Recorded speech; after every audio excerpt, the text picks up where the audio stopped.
Hey everyone, and welcome back to my channel. If you're new here, welcome. My name is Aspasia and this is my channel, asparagusisreading. Today we're going to be doing 21 books to read before 2021, which is going to be quite an impressive feat to read all 21 of these between now, November 18th, and January 1st. I mean, technically I could, but I'd be very, very impressed with myself. This is probably going to be long, so let's just get right into it. The first book we're going to be talking about is The Host by Stephanie Meyer. You probably heard me talk about this quite frequently in my recent videos. I have been behind on reading this. By the time this video goes up, I might have finished it, and if not, I might be like 50-60% of the way through. So if you don't know what The Host is about, this is about a girl named Melanie, or Melody, who lives in this somewhat post-apocalyptic world where these things, I don't know what they're like called, have come to Earth, and they kind of just take your body as a host, and they go into the back of your neck. If you've seen the movie, you know what I'm talking about. And they kind of control, take over, I guess. And so Melanie has one, or she gets one, and hers, I believe, is called Wanderer. The problem is Melanie is still there. I guess she's still prominent in her body. She's still very like, hey, this is mine. I don't know what you think you're doing in here. And so in the book and the movie, you definitely see that struggle between Wanderer and Melanie trying to gain full control, I guess. So Melanie has family who are hiding out and trying to escape and live in peace away from these things. And Wanderer's people are trying to find them and bring them in. So Melody's really trying to keep her thoughts at bay. She doesn't accidentally reveal where they are, what they look like, or any secrets they know, trying to hide things from them, and also just trying to get away from that people so she doesn't get too stuck there and get back home. But the issue with that is her going back home, the more she does, the more she shows, potentially be revealed to Wanderer and then revealed to those people and cause issues. I think it's really interesting because that person is in your body, but you're also there, so the two of you kind of have to like work together. But it's hard to really work together when you're on two opposing sides who basically want to kill the other one. I just thought it a really interesting movie, and I really enjoyed the movie, and so I really like to read the book. Will I ever finish it? Who knows. The second book I'd like to read is The Night Circus by, I believe, Erin Morgenstern. So The Night Circus is a popular book a couple years ago. Got a little bit of hype recently because a similar book was coming out, and I believe the author came out with a new book after years of silence. I picked it up, read like 3 chapters, and then never read it again. I didn't DNF it, I just was not in the mood and wanted to pick something else up. I think it's because of the writing style is what really got me. I think there's multiple perspectives, or just the way it's written, I was like, not today. So I really would like to get to it. It sounds like something that I would really enjoy. The next book, well, group of books I'd like to read is the Avatar graphic novels. I think there's The Search, The Promise, and a couple other ones. I do also believe there's Legend of Korra, who has a couple graphic novel series of her own. So I absolutely love Avatar. I do enjoy Legend of Korra, but I do not think it's up to the same level as Avatar, because I have heard that those continue after the show. And I'm like, great, because for years I've always felt like there could have been more, but they didn't make more. I did read book 1 and book 2 of The Promise and really enjoyed them. I wish they were longer and had more, because I really like these characters and I want a lot. But I'm just gonna have to be happy with what I got so far and just make it through. I had heard a couple spoilery things about the graphic novel, and I'm excited because if you've read them, you probably know a couple things that I'm talking about. So the next book I would like to read, in fact I did read just recently, is Hawk by James Patterson.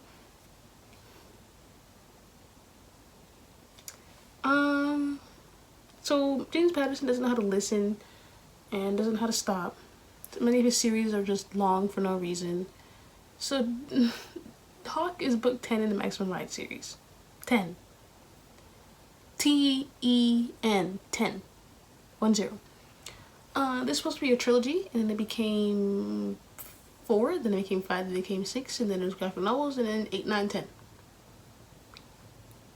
And the way this book ended, I think there might be a 11, 12, 13. At least knowing James Patterson, 11, 12, 13, 14, 15, 16. I think stop throwing shade. But I wanted to read this because I really enjoyed the Maximum series back in elementary, middle school. And I really want to just dive back into the story and see all those characters that I miss so much. But this book is written 10 years after the main series. There's a group of characters, and two main ones is Max McBride and Fang. So at some point along the timeline, Max and Fang are married, in a relationship, have kids. I don't know if this is in the books or this is like off books, whatever.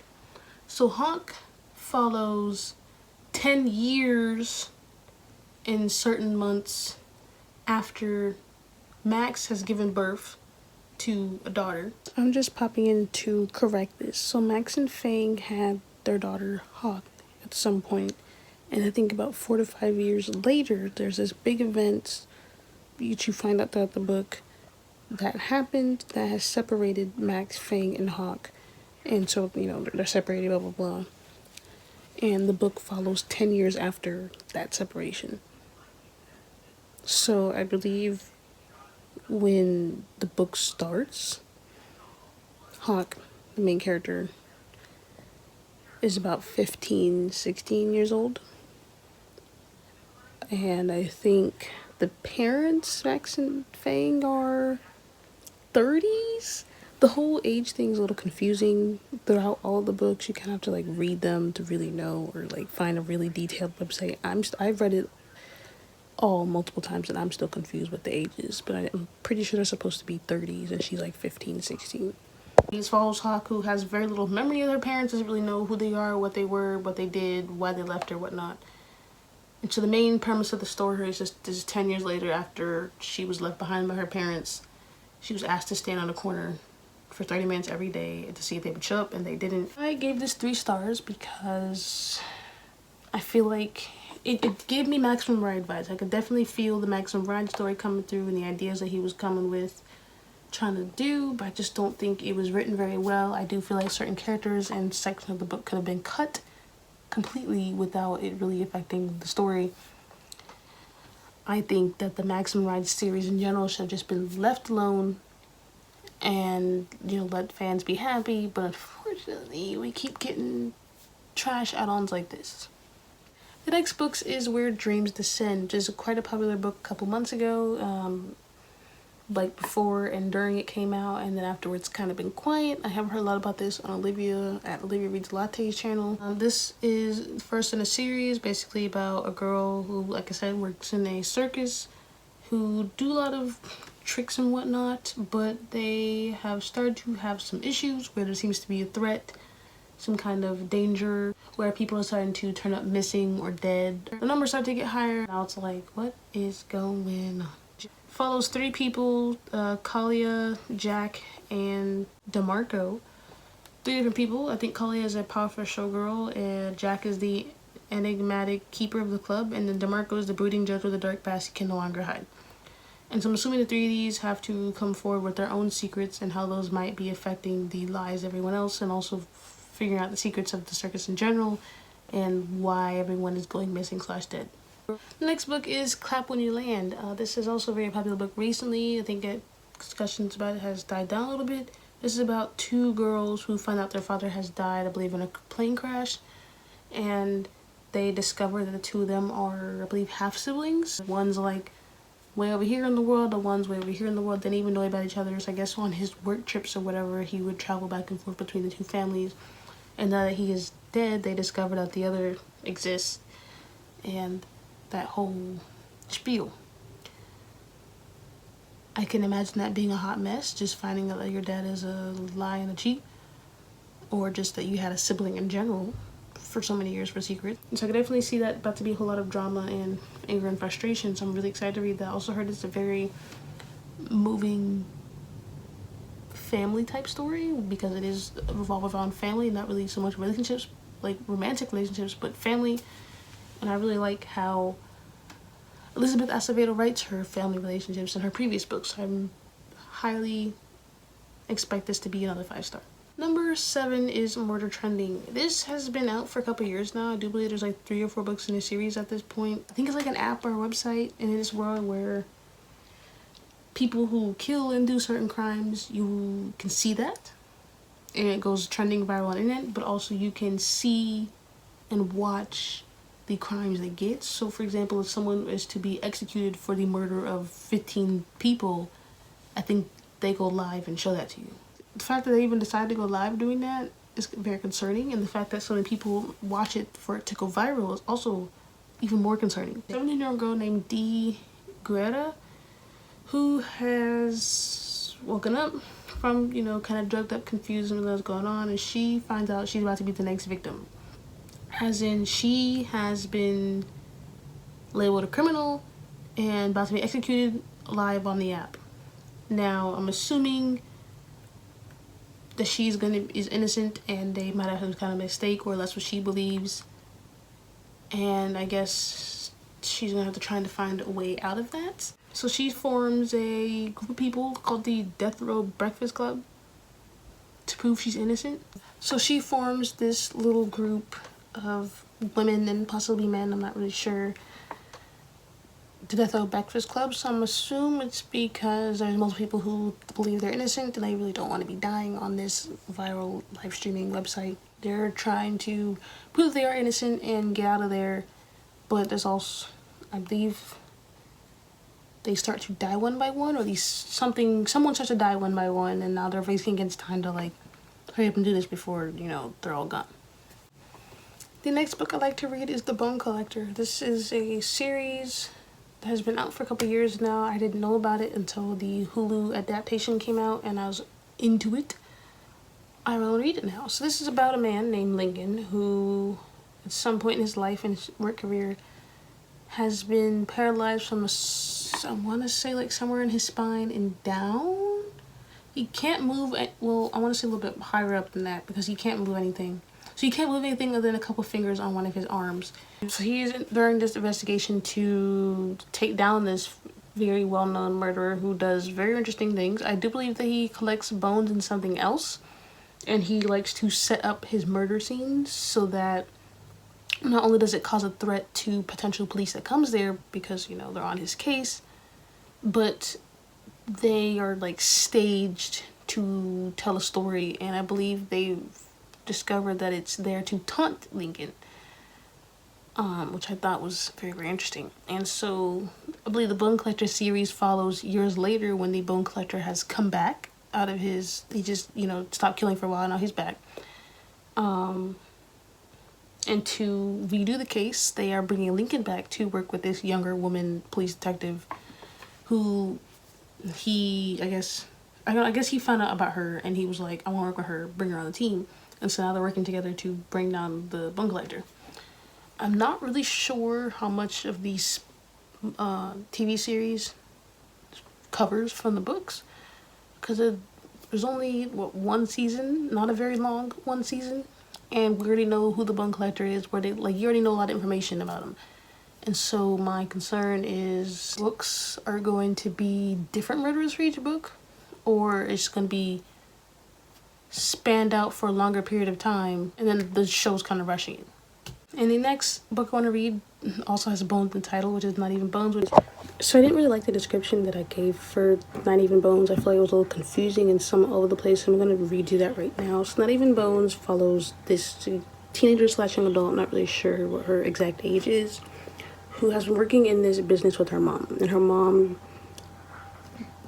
basically brings home creatures and monsters, and 9 times out of 10 they're normally dead, and the daughter is tasked to basically do an autopsy and then dissect them, cut them up into parts, and get them packaged and ready for shipment so that the mother can just start to market them online and sell them. She's never really thought anything twice about this. It was just something that she always done. Like, this is how she's been doing for years with her mom. Thought this was normal. Well, one day,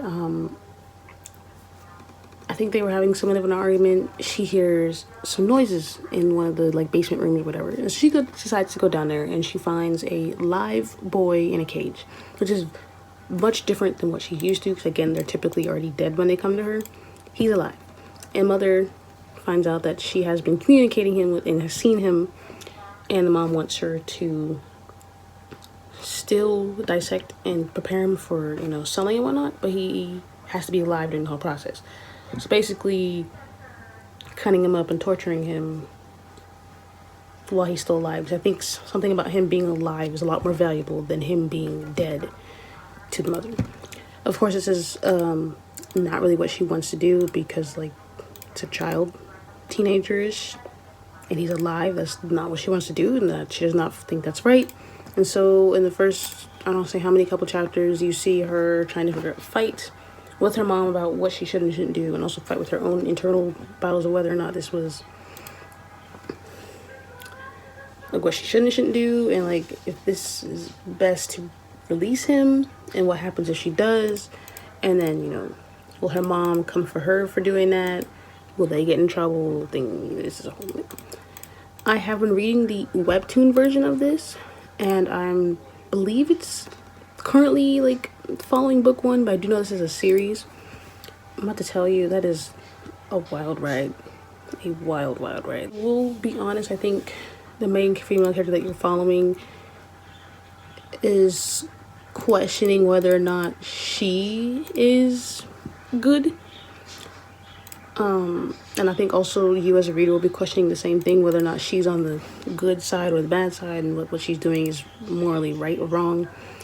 I was always questioning it when I was reading. I was like, girl, I don't know about you. You little... Other times she would do things. I'm like, oh, okay, well, maybe.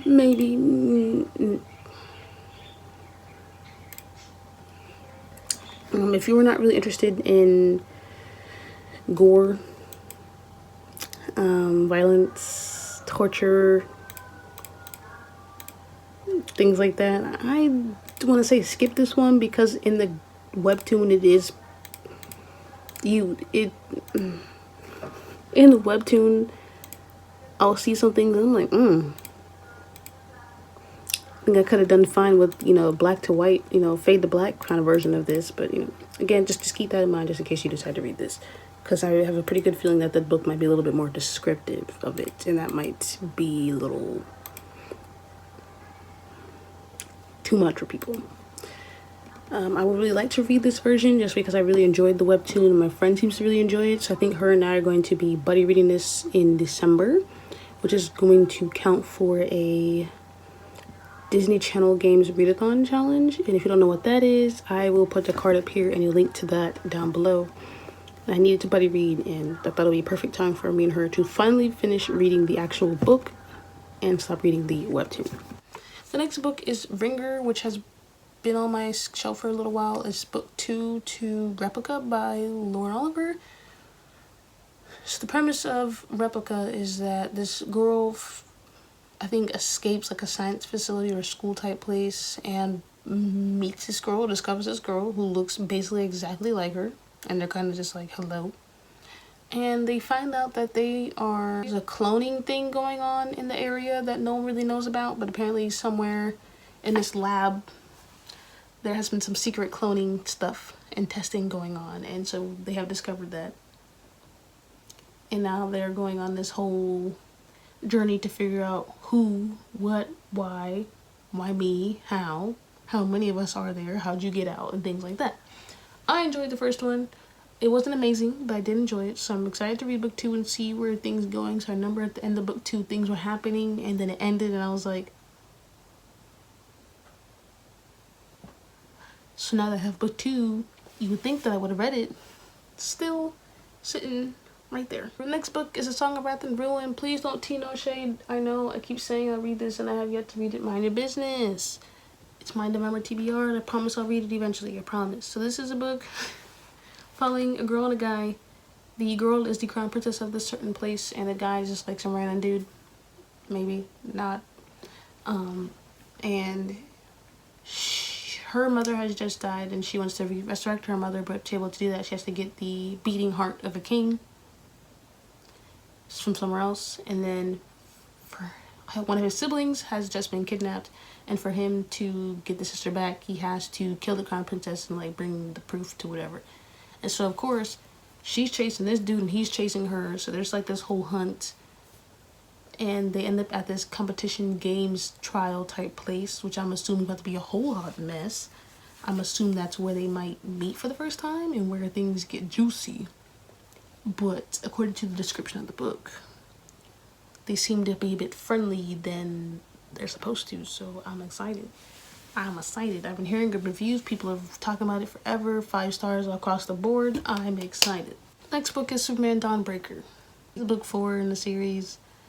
I'm not excited just because when I read the Batman one, I feel like his story just was here and the Catwoman and Gwendolyn was here. I just feel like the woman writing was much better. Also because I think the author for Superman is an author I've never read from before, and I'm a little nervous about how that will turn out. And also because they made the choice to do Superman last, which is interesting to me because Superman tends to be very, very popular. So the fact that they chose to do Wonder Woman and Catwoman before Superman, I was like, I mean, maybe they probably don't even have like a reason for doing it. They just did it like that, like a random thing, but I just thought it was interesting. Next book I would like to read is 6 of Crows, which has been recommended to me many, many times, and this is about 6 or 7 people who I think are criminals or whatnot, and they have been brought together to go onto this heist to do this really big crazy thing. And I'm excited because a heist? Yes. I have seen this work in a couple of TVs, movie shows, and books, and some of them are really good, some of them are really bad. But because it's so popular, I'm assuming this went really well, and it's just a whole lot of characters with different characteristics about them that I like in general in books. So I'm excited to read this and see how that all plays out. And then of course there's Cricket Kingdom, which is book 2 to that, and I don't know anything about that other than it's a sequel to book 1 and I don't want to spoil it. Then the next book is Vanessa Yu's Magical Paris Tea Shop, which is, I don't think it's in a series with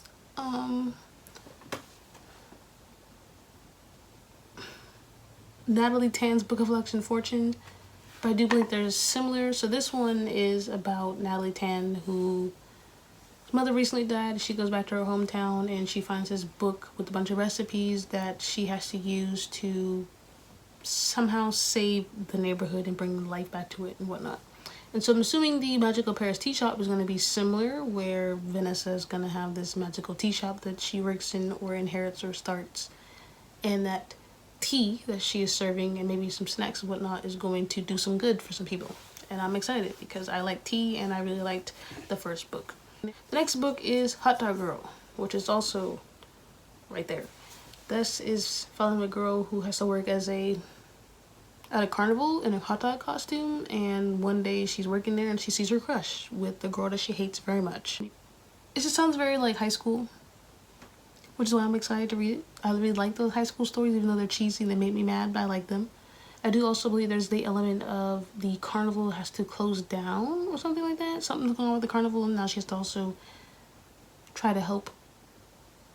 They also deal with that, but also try to help like save the carnival, but also seeing her crush and that girl who's crushing on him in front of her all the time doing this. I think they work there as well. It sounds like a really short contemporary romance, like a trashy YA book that you can just read really quick and then feel good and then move on to something else. I did read one of Jennifer Dugan's other books that I really liked, and I was very shocked by it. I was expecting more cute contemporary romance, and it being cute contemporary romance with some dark themes and discussions mixed into it, and very relatable characters and things that made me cry. So if I knew that they could write like that, I would have picked this up sooner. The next book is Black Widow Forever Read, which is a young adult book series by Margaret Stoll about Black Widow. When I saw this, I was excited because I feel like Black Widow had been robbed of an opportunity to have an original movie.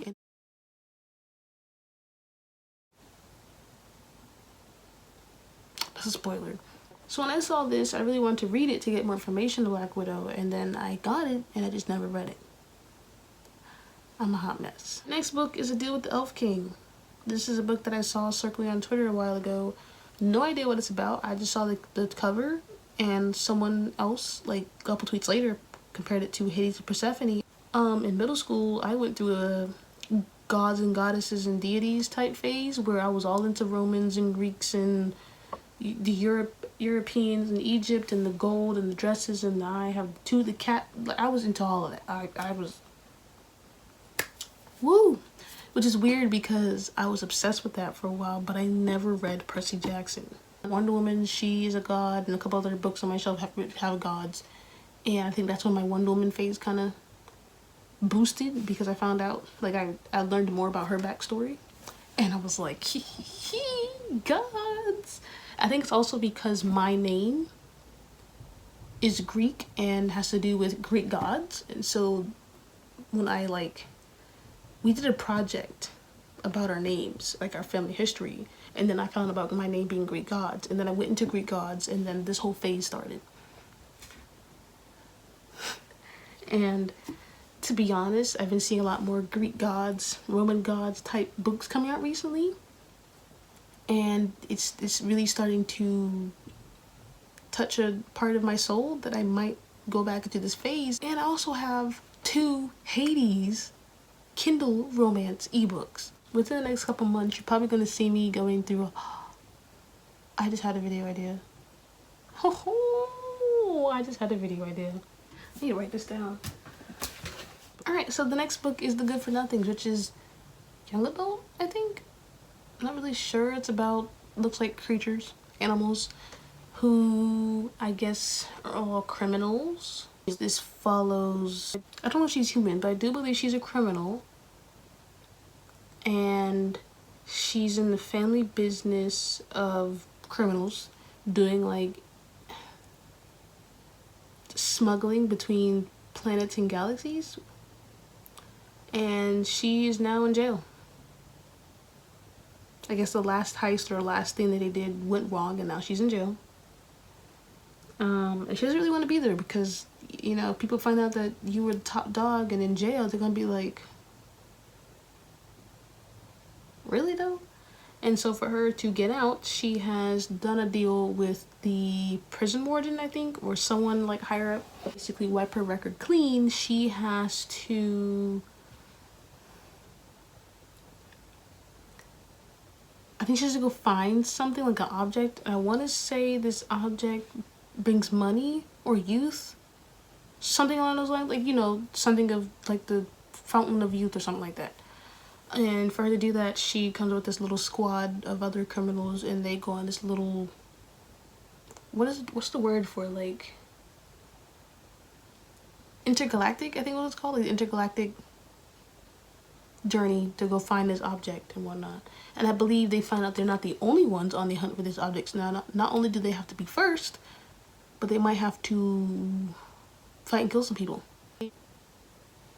So the next book is called The Inheritance Games, which follows a girl named Avery, and she has plans for her future. You know, she wants to go to high school, get a scholarship, go to college, get out of town, get rich, things like that. But I think at this point she's not rich yet or something. Like she needs money. Like she needs, you know, she's like going to college and stuff. Struggling student like the rest of us. But a billionaire has died and for some reason has gifted her his entire fortune. She has no idea who this man is. Well, I mean, she knows he's a billionaire, but she doesn't know like what he wants for her, how he knows of her, why he gives her the money, things like that. Well, let me tell y'all, he has given her the inheritance or the opportunity to win the inheritance if she goes into these inheritance games.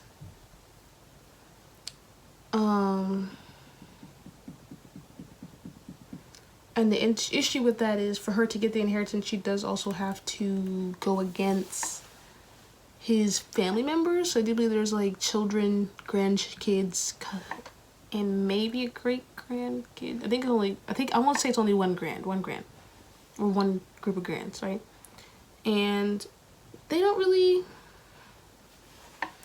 like that she's getting the money. They're like, we're here, hello. And so they're mad. And so they have decided to come up with, like I said, the inheritance games to have her play a bunch of games, trials and whatnot, to see if she really deserves it and she should really win it compared to them. I'm excited because I have heard of and read similar books to this where one person is being brought into the family or inherits something over other people. Other people is salty and this whole thing happens, and it's just great. The cover is absolutely gorgeous, as you can probably see from the photo up there, so I would not be surprised if the book is gorgeous as well. And the very, very, very last book, and also very gorgeous cover and very gorgeous book that I've heard many, many things about, is Furyborn. I believe it's by Claire Legrand, and it's a trilogy. Yes. I seen this cover circulate again on Twitter, but never really paid much attention to it. And then I watched a couple of vlogs by Katie's Book Nook, and I want to say it was Witty Novels that read this as well. I do believe it was a second person, and I was interested almost immediately. If I remember correctly, this follows two girls. I think they're about 1,000, 2,000 years apart, who are a blood queen and a sun queen, and I believe they are part of this big old prophecy. When you're revealed to be one of these big prophecy queens, you have to go through 7 or 8 trials to, you know, like prove that you're actually them and deserve to be them. And if she fails, I think, I don't know how it works, but if she fails, she will be killed.